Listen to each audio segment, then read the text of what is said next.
Bonjour famille. Voilà donc la vidéo s'est coupée. Mon téléphone ne prend pas assez d'espace. Voilà donc la vidéo s'est coupée. Voilà et je suis désolé pour ça. Alors on va toujours continuer avec les audios. On va toujours continuer de répondre à vos préoccupations. Et donc on va écouter l'audio-ci. Bonjour frère Herman, espérons que vous allez bien. J'ai une autre préoccupation. Donc, pour aller vite, je voulais savoir quel est réellement le document que le sponsor doit envoyer et à qui on envoie le document. Le document est envoyé à celui qui a postulé ou bien il envoie le document à l'ambassade directement. Veuillez nous éclaircir là-dessus dans l'une de vos vidéos ou même en privé, ça me ferait plaisir. Excellente nuit ou journée à vous. Voilà, donc il veut parler des documents que le sponsor envoie. Le document, comment est-ce que le document, comment ça se passe au fait? Est-ce que le document, le sponsor envoie le document donc directement à l'ambassade ou bien le document, le sponsor envoie ça à la personne qui a joué? Donc c'est à la personne qui a joué que le sponsor envoie le document. Le document, c'est par mail. Tu dois créer un email. Je vous avais dit ça dans une de mes vidéos, que vous devez créer un email, un nouveau email. Même si vous avez déjà un ancien email, créez un nouveau. Pourquoi je dis nouveau? Parce que les anciens, souvent, on a utilisé les anciens pour s'inscrire sur les sites, les réseaux sociaux. En l'occurrence, Facebook et autres. Donc, toutes les notifications de Facebook vont comme message dans les mails. Et ce qui fait que les mails sont surchargés. Donc, si tu ne crées pas un nouveau mail, tu risques de recevoir le document sans savoir que tu as reçu. Ou tu risques de, je sais pas, recevoir la notification de l'ambassade pour ton interview, ou bien pour ta DS, ou bien pour le résultat, sans le savoir. Je ne sais pas si vous comprenez un peu. Donc, avant de t'inscrire, tu crées un nouveau mail. Il est même mieux de créer le mail le même jour. Parce que quand on s'inscrit, on demande un mail. Donc, tu crées le mail le même jour. Et c'est avec ce mail-là que tu vas recevoir tes documents. C'est mieux de mettre, par exemple, je vais donner un nom comme ça, simple. Tu peux mettre DV Loterie Herman 2020. Si tu veux jouer pour 2019, c'est en 2020 que les résultats vont sortir. Parce qu'il y a des gens qui m'ont posé la question aussi de savoir, quand tu joues, c'est dans combien de temps le résultat sort? On joue chaque octobre et le résultat sort chaque mai de l'année prochaine. Tu as joué octobre 2019, c'est en mai 2020 que le résultat va sortir. Donc, le jour que tu t'inscris là, tu crées un mail, tu peux dire DV Loterie, Prisca, DV Loterie, tu mets ton prénom et puis tu mets l'année. Et comme ça, tu sais que ce mail-là, c'est seulement pour la DV Loterie. Quand tu reçois un mail, quand tu reçois quelque chose, c'est tout ce qui concerne DV Loterie. Et c'est ce mail-là que tu donnes donc à ton sponsor. Et ton sponsor va scanner les dossiers ici aux États-Unis parce qu'il y a des dossiers qu'on remplit à la main.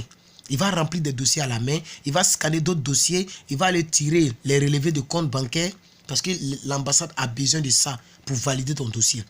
Et donc, ce dossier-là s'appelle Affidavit W2. Donc, il prend ce dossier-là, qu'il envoie, il t'envoie toi-même. Et toi, tu vas pour imprimer. Pour moi, je n'ai pas imprimé dans un cyber parce que j'avais mon imprimante. Donc, moi seul, j'ai imprimé mon truc parce que ce sont des dossiers confidentiels. Il ne faut pas tu vas faire ça, rester que quelqu'un va prendre pour faire le broutage. Donc, j'ai imprimé moi-même. Je n'ai même pas eu le temps de regarder. Et puis, c'est en anglais. Et puis, je n'ai même pas eu le temps de lire. Parce qu'on m'avait dit de ne pas lire. Et puis, moi, je sais que si je lis même là, ça va encore, c'est pas même pas intéressant. Donc, j'ai pris les dossiers, les documents. C'est beaucoup de pages. Hein, et c'est plusieurs documents que tu dois imprimer. Donc, pour répondre à la question du frais, pour ne pas être trop long aussi, c'est à toi qu'on envoie le dossier. Voilà. Maintenant, très souvent, je parle de dossiers qu'on envoie directement à l'ambassade. C'est différent de ce dossier-là. Hein. L'autre dossier-là, c'est le dossier de la visite médicale. Lorsque les résultats de la visite médicale sont sortis, il y a des ambassades comme l'ambassade des États-Unis en Côte d'Ivoire qui préfèrent transférer, non pas l'ambassade, comme la clinique polyclinique de 2 plateaux. Eux, ils préfèrent transférer ton dossier directement à l'ambassade par mail. Donc, on ne donne pas une enveloppe scellée. Par contre, il y a d'autres cliniques, il y a d'autres pays où on donne l'enveloppe. L'enveloppe est scellée. Si tu as ouvert, ils vont savoir que l'enveloppe a été ouverte. Donc, tu ne dois pas ouvrir l'enveloppe. Et tu dois partir avec l'enveloppe le jour de l'interview. Maintenant, moi, je préfère ceux qui transfèrent à ta place. Parce que quand tu as l'enveloppe à la maison, on ne sait jamais où les sorciers peuvent quitter. On ne sait jamais dans la vie, entre guillemets, quoi. Quelque chose peut arriver, inondation peut arriver, tu vois, non? Et ça peut... En tout cas, quelque chose peut se passer, tu peux perdre tes dossiers. Donc, je préfère les cliniques qui envoient directement à ta place. Là, ça ne t'engage plus. Si le dossier n'est pas arrivé, ils vont regarder dans les bases de données pour envoyer encore un autre dossier. Moi, quand je suis parti à l'interview, je suis parti avec mes documents seulement. Je m'envoie, mon dossier dans les mains. Tout est dans les mains, avec les photos que j'avais tirées, tout et tout. Donc ça, c'est la première des choses. Retenez très bien cela. Alors donc, on va partir avec notre frère donc malien. On va partir à Bamako, au Mali. Et on va écouter un frère. Son audio fait 1 minute 16 secondes. C'est un peu plus long, mais bon, on va l'écouter. Parce que je préfère répondre aux gens. Et voilà, donc c'est pas grave. Écoutons. Ça me ferait trop. Bonsoir, mon frère Herman. Comment vas-tu? C'est toujours votre frère malien qui vous suit depuis Bamako. Ça fait à peu près quelques semaines, vraiment, mon frère.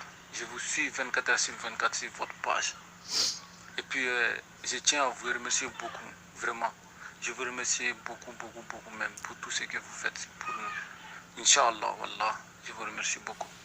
Et puis, je dis au Tout-Puissant, je te donne toujours ce que tu veux, Wallah. Inch'Allah. Merci. Vraiment, ça me fait trop plaisir. Vraiment, j'ai appris beaucoup de choses et puis j'ai tout noté sur un papier, vraiment. J'ai tout noté, tout ce que tu dis. Tu vois. Donc, c'est toujours, je reviens à ma question, la question que je vous ai posée.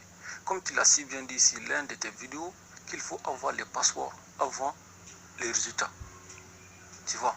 Donc, j'aimerais savoir quelle profession je dois mettre.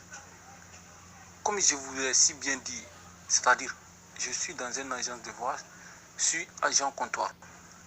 Mais sur ma carte d'identité que je circule depuis à peu près longtemps, sur ça, je suis emploi de commerce. Donc, j'aimerais savoir si je dois changer l'emploi de commerce, de prendre un nouveau carte d'identité et puis sur mon passeport que je vais faire. Tu vois. Donc, je dois mettre sur le passeport agent comptoir ou bien emploi de commerce. Vraiment, j'aimerais que tu m'aides sur ça. Ça me fait trop plaisir de me répondre. Vraiment, merci beaucoup. Voilà. Donc, au fait, c'est comme si c'est pas les mêmes informations. Il fait un travail actuellement qui est différent de ce qui est sur sa carte d'identité. En tout cas, moi, ma carte d'identité, c'était élève qui était dessus. Ma même carte d'identité qui est ici, là, c'est élève, ils ont mis dessus. Or, dans mon passeport, j'ai mis étudiant. Pour dire que ça ne fait rien. Ce que tu dois mettre dans le passeport, c'est ce que tu fais présentement. Voilà.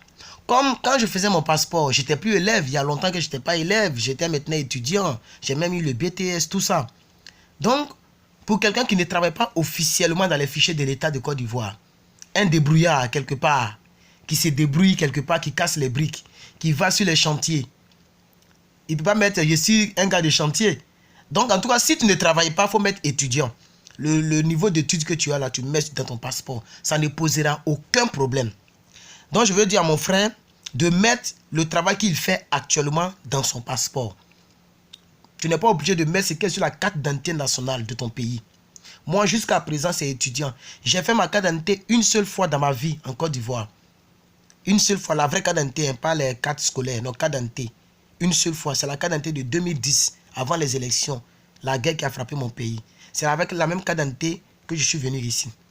Bientôt, mon adresse est périmé, il ne sait pas si c'est périmé même. Vous comprenez un peu? Donc, c'est ce que vous faites là, vous devez mettre dans vos passeports.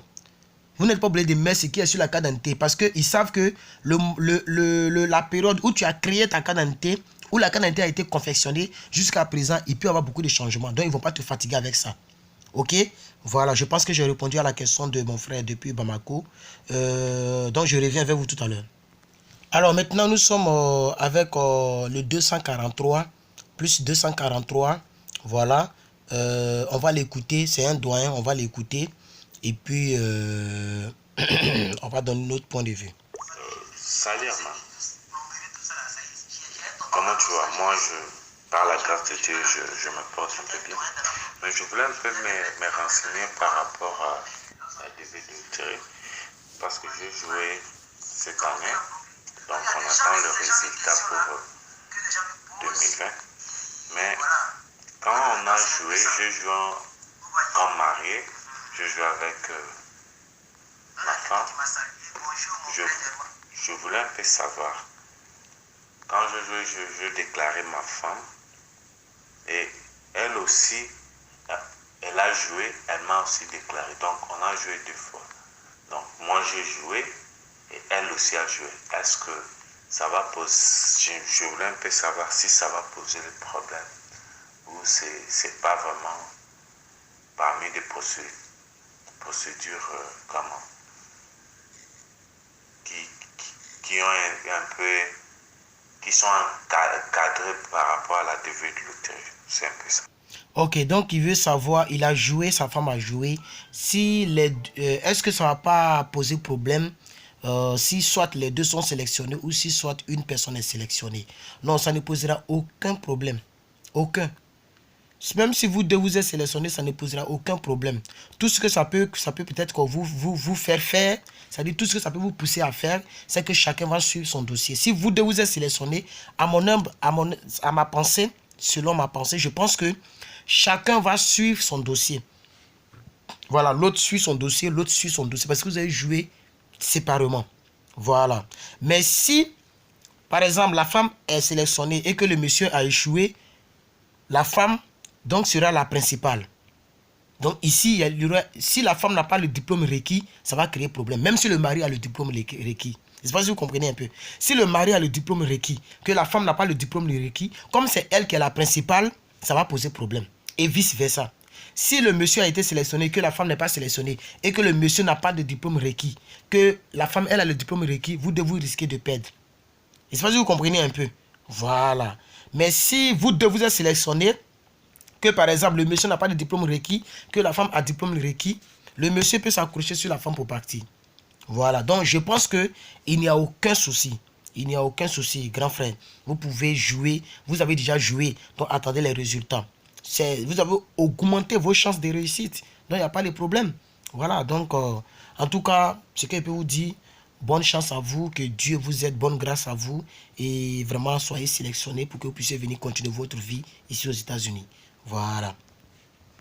Alors, il y a encore une autre question. Cette fois-ci, c'est en écrit. Et c'est 1 plus 2.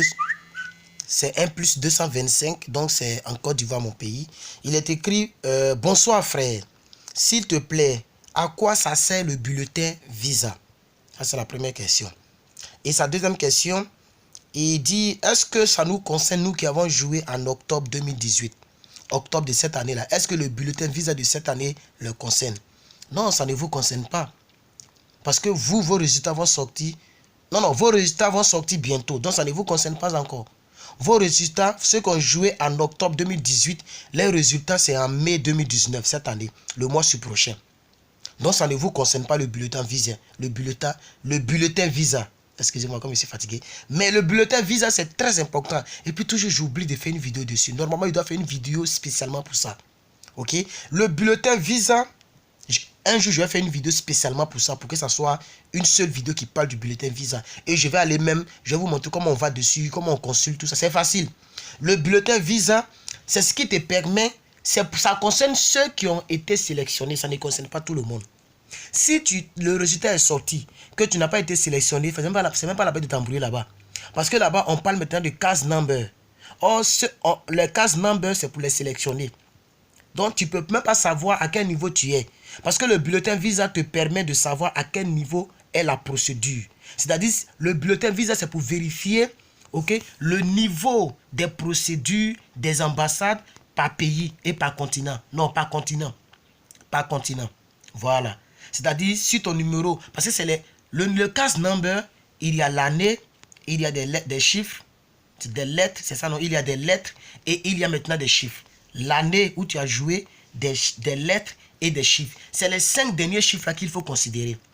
C'est-à-dire, moi, c'était 23 197. C'était mon numéro. J'étais dans 23 000. Je pense qu'actuellement, le bulletin visa, c'est dans 24, ils sont dans 24 000, non? Donc, quand tu vas sur Google, tu tapes bulletin visa. Et quand tu tapes bulletin visa, la première chose qui va sortir, là, clique dessus. Tu vas voir, tu descends un peu, tu vas voir tout. C'est comme un tableau où il y a des continents. Afrique, Amérique, Amérique australe, voilà. Amérique, Caraïbes, France, Europe, tout ça. Hein, ça va sortir. Et toi, tu te concentres sur l'Afrique. Tu regardes le numéro. Si par exemple, c'est 18 000 qui est là, et que toi, ton numéro, c'est 17 897, ça veut dire que tu es dans cette période-là. La date qui est là, tu vas passer. Donc, ça veut dire que ton dossier est en train d'être traité.